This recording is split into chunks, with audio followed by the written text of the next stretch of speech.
Petrul Rinpoché, le doc des glorieux rois, présenté et traduit du tibétain par Jean-Luc Achard. Édition Les Deux Océans.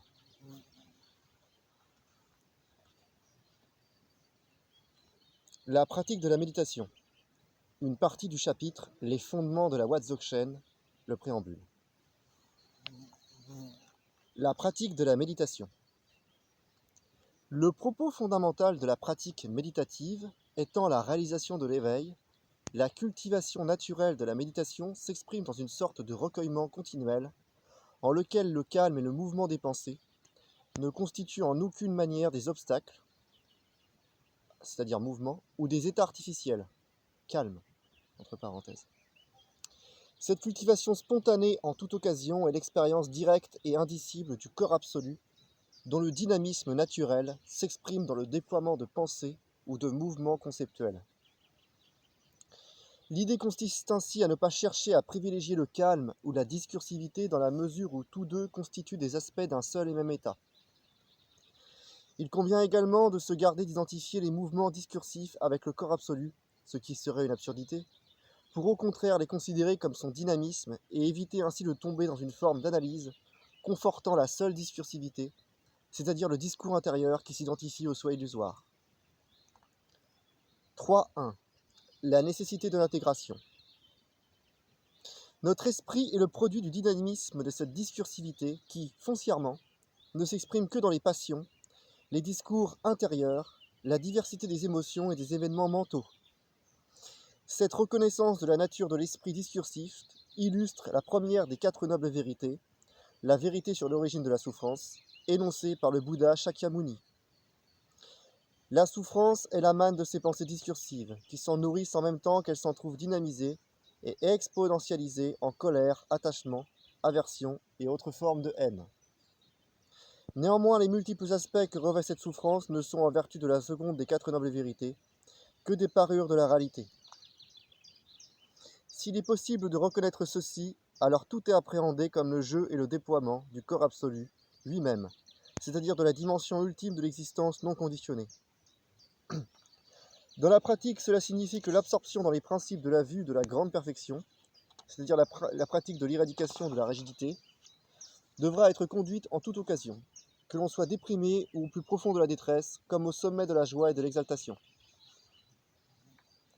Ces divers états ne sont en effet que les ornements de l'état naturel qui imprègne la totalité de notre être et donc la totalité de nos émotions.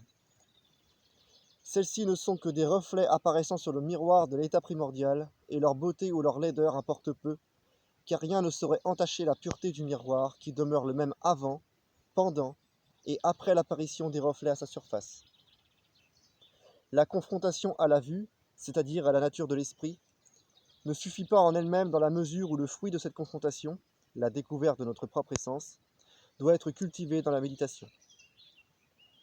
La méditation est en effet un passage plus ou moins obligé, suivant les qualifications des yogis, pour mettre en pratique cette réalisation. Si celle-ci fait défaut, nous courons le risque de voir le flot de la discursivité nous emporter à nouveau, nous disperser dans l'égarement et nous enchaîner une nouvelle fois au samsara. Une nouvelle fois parce que la confrontation et la reconnaissance sont toutes deux des impulsions indispensables qui nous propulsent sur la voie de la liberté et exigent l'apprentissage de la méditation pour être intégrée en tout moment et en toute situation. Dans le cas contraire, l'aide au bien-être ne pourra s'avérer efficace à terme, armée de la seule confrontation et non de l'expérience directe d'intégration de l'état naturel à toutes les situations. On ne différera guère des gens ordinaires pour lesquels l'enseignement reste un objet de l'esprit et non le réactif qui fera de la materia prima de l'esprit un esprit pur et parfait. L'intégration de l'état naturel et son vécu continuel doit être présent en tout moment et en toute situation, sinon leur valeur demeurera théorique ou tributaire des séances de méditation ou de retraite. Dans l'optique de la démarche altruiste, ceci n'aurait que peu de sens, l'idée étant en effet de pouvoir intégrer l'état naturel à tous les moments de l'existence. Cette intégration est qualifiée de grand accès naturel. L'importance de l'intégration à toutes les situations est telle qu'elle devient en quelque sorte la panacée à tous les problèmes de la vie quotidienne, mais aussi et surtout, c'est là le point essentiel, elle est le facteur déterminant de tous les événements spirituels. Cette panacée permet de lutter sans effort contre les éventuels torrents de passion comme la colère, la haine, etc., qui assaillent l'esprit et le livrent à leur tourment. L'intégration de la vue dans la méditation signifie la reconnaissance directe de l'état du corps absolu, au travers d'une identification sans erreur qui voit toute pensée discursive, toute passion, s'abîmer d'elle-même naturellement. Cette intégration est si fondamentale qu'elle nie l'efficacité des remèdes employés par les autres véhicules pour lutter contre les passions, comme leur bannissement, avec les sutras, ou leur transformation, avec les tantras. Ce point n'est donc pas un élément de théorie pédantesque, mais bien une révélation expérimentale qui rend caduque l'ensemble des expédients artificiels utilisés pour chasser les passions. Ceci constitue une négation implicite de la voie tantrique. 3.2. Clair-lumière, discernement et expérience sapientiale. Libre de tous ces expédients et confronté dans l'intégration de la vue, on s'imprègne de la réalisation qui nous montre que les pensées et les passions, en dépit de leur jaillissement soudain, ravageurs qui parfois nous emportent au-delà des limites de la raison, ne forment que des vagues sur l'océan de la sagesse du corps absolu.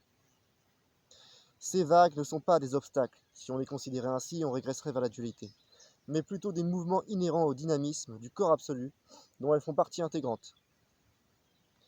Il ne faut pas pour autant en déduire que le corps absolu en est souillé, car, toujours à l'image du miroir, ces vagues se reflètent sur la nature de l'esprit, mais ne l'entachent en aucune manière.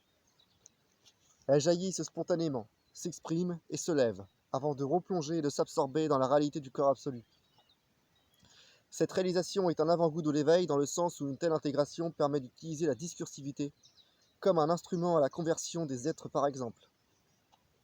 C'est ainsi que font tous les maîtres réalisés qui, en raison des faibles niveaux spirituels des êtres de cette ère déchue, ont recours au discours pour exposer et décrire la nature de l'esprit au même titre que le cheminement intérieur qui conduit ou ouvre à sa réalisation.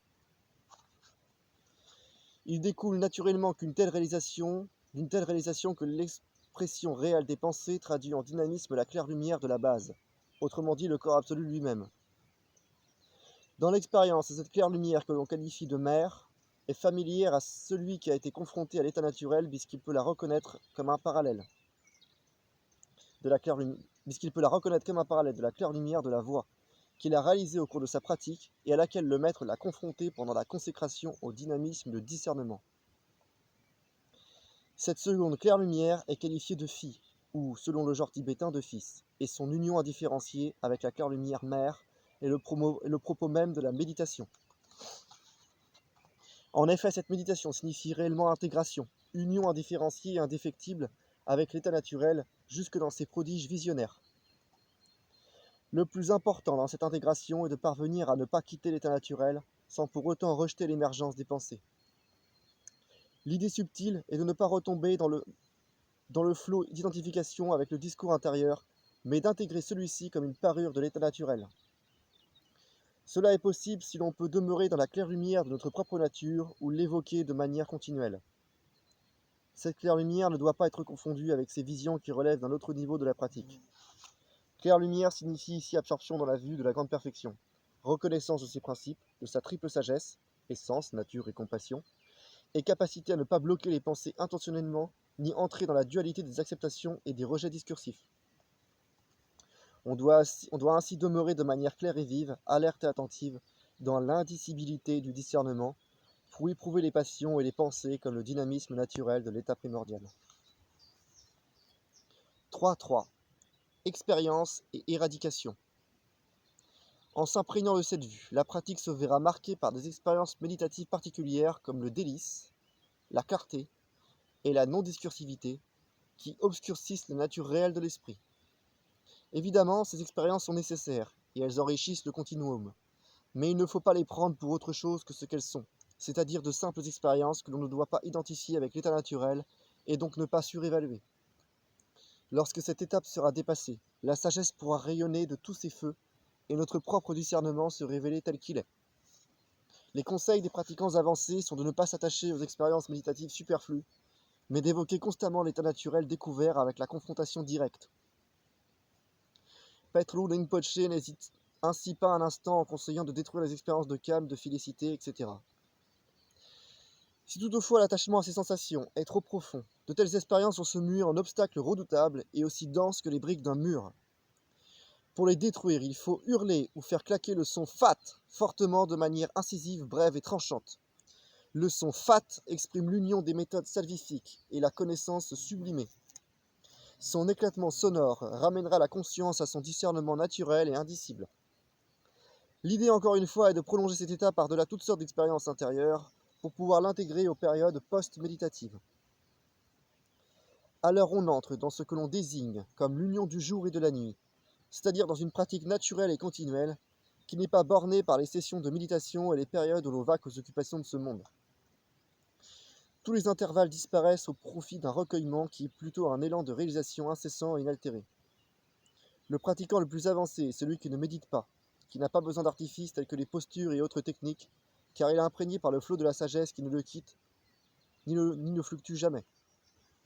Pour lui, toute distraction a disparu, et les motifs de méditation sont aussi évanescents que des brumes emportées par le vent. En un sens, il ne médite pas, mais n'est jamais séparé de l'état méditatif. Il vit ainsi pleinement le principe de la non-méditation, qui est une vraie libération éprouvée dans un état d'indifférenciation totale. 3.4. Gradualiste et instantanéiste. Il existe des yogis, fort rares au demeurant, qui réalisent la nature de leur esprit et parviennent à se libérer sans effort en perçant directement les arcanes de la grande perfection, sans s'abîmer dans de longues retraites d'études et de pratiques combinées.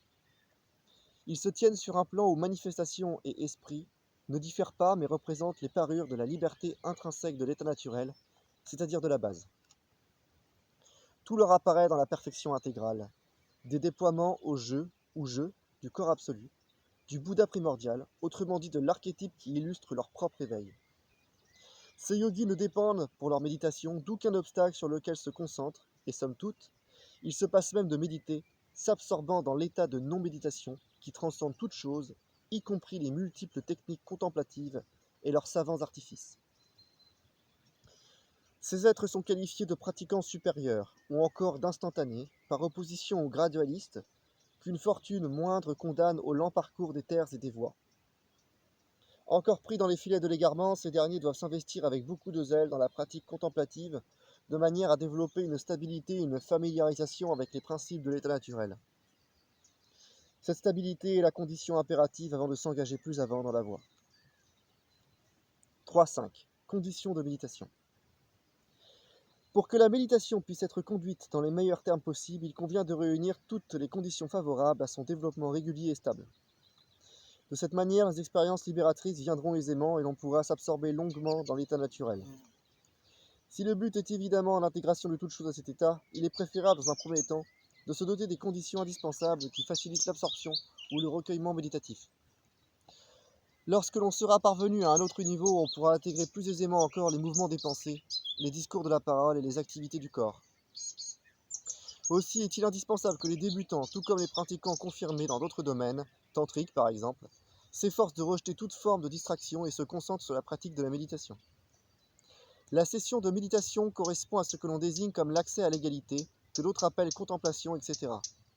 J'ai choisi la traduction littérale d'accès à l'égalité, car ce choix me semble véhiculer l'idée réelle, l'usage du terme contemplation étant réservé à un autre syntagme.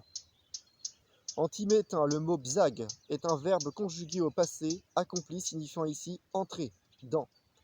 Il indique que l'on est déjà entré dans ce recueillement méditatif et exprime l'idée de reconnaissance de l'état naturel, que l'on expérimente à la manière de quelqu'un que l'on reconnaît parce qu'on l'a rencontré auparavant.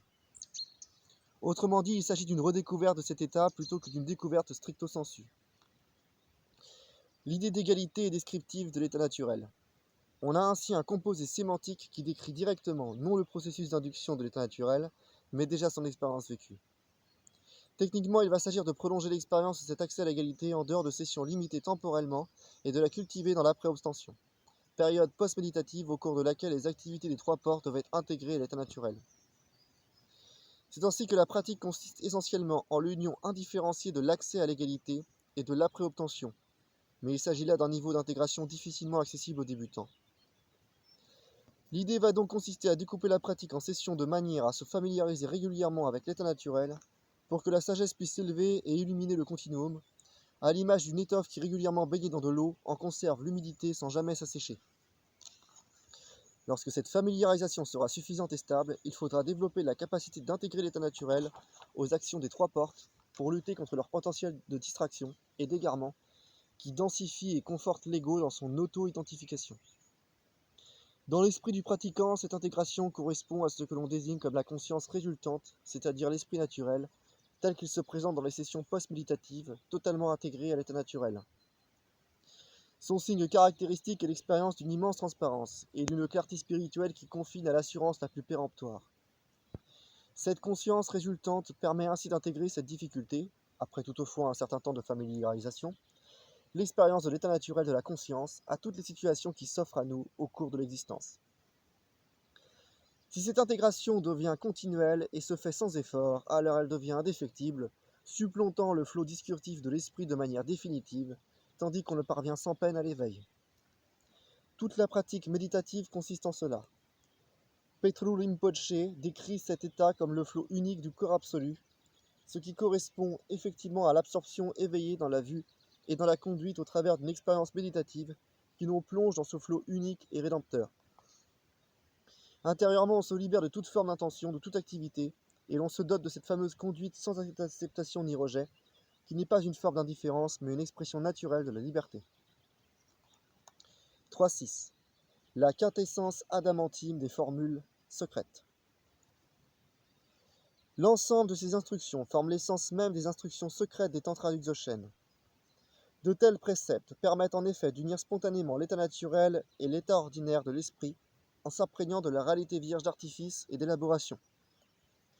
Tous les principes des consécrations y sont résumés et ces préceptes expriment eux-mêmes l'essence directe exposée dans ces consécrations.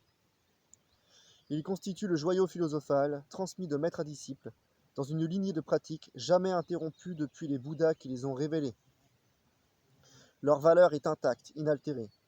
Comprendre cela signifie prendre conscience de l'importance de ces pratiques.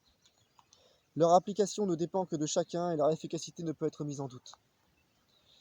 Cette tradition de pratique est suffisante en soi et il n'est nul besoin d'aller rechercher ailleurs d'autres préceptes. Ne pas agir ainsi serait comparable à se mettre en quête de son propre esprit, sans réaliser qu'il est déjà en nous. Telles sont donc les instructions sur le second point clé du texte, consistant à l'acquisition d'une certitude inébranlable dans la validité et l'efficacité de cette tradition. Encore une fois, cette conviction doit être scellée par une expérience personnelle et non par une déduction de l'esprit. Cette expérience n'est rien d'autre que la sagesse du corps absolu, dont l'intégration définitive est le plein éveil d'un Bouddha parfait et authentique. Le Docte Glorieux Roi, lecture de la page 65 à la page 73.